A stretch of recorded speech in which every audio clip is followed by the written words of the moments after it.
Communiqué de presse Anonymous, projet anti-pédophile.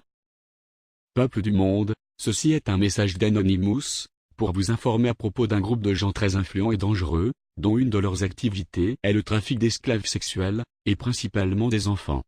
Plusieurs personnes de la monarchie britannique sont aussi mêlées à cette affaire. Des personnes comme la reine Elisabeth II, David Cameron, le pape François Bergoglio, et plusieurs autres. Des mandats d'arrêt internationaux ont été émis contre eux, et d'autres personnes. Selon nos sources, il aurait enlevé plus de 50 000 enfants canadiens. Sur ce nombre, plusieurs étaient des autochtones du Canada. Les documents que nous avons démontrent aussi que plusieurs orphelinats et autres centres du genre, au Canada et en Europe, étaient dirigés par ces réseaux de pédophiles et de sectes sataniques. Plusieurs preuves confirment aussi que des membres de la franc-maçonnerie sont impliqués dans les abus des enfants. Il a été allégué que le pape catholique actuel, François Bergoglio, était complice de trafic d'enfants dans un réseau pédophile international.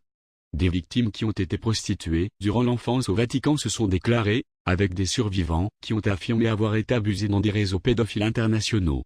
Des victimes ont également témoigné d'abus sur, et de meurtres d'enfants par l'ancien pape Ratzinger, le cardinal catholique Bernard Alfrink Duterte, des Pays-Bas, un deuxième cardinal catholique, un juge français, des prêtres belges, d'autres membres de la famille royale britannique ainsi que par le prince Bernard des Pays-Bas.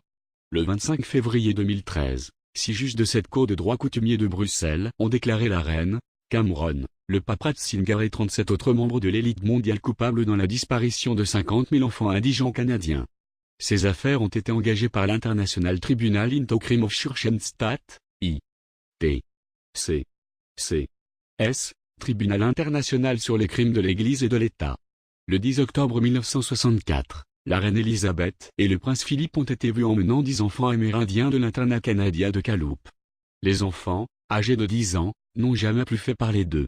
Les tribunaux canadiens ont refusé de considérer l'affaire, qui impliqua aussi 50 000 enfants canadiens indigents, qui ont tous disparu. Évidemment. 2 témoins sont morts mystérieusement avant l'audience de février 2013, qui a déclaré coupable la reine, Cameron, l'ancien pape Ratzinger et 37 autres membres de l'élite mondiale de crimes contre l'humanité. Notre système judiciaire actuel poursuivra-t-il des réseaux pédophiles internationaux? De toute évidence, non.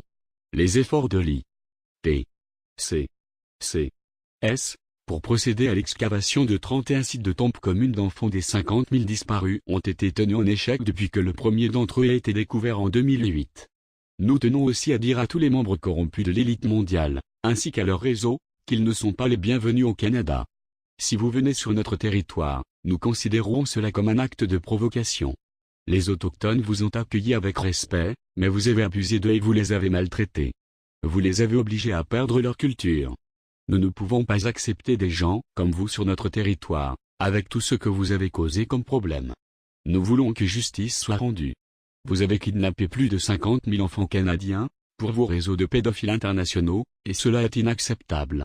Maintenant, il est trop tard pour les excuses. Préparez-vous à subir la justice du peuple.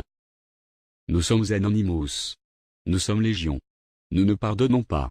Nous n'oublions pas. Redoutez-nous.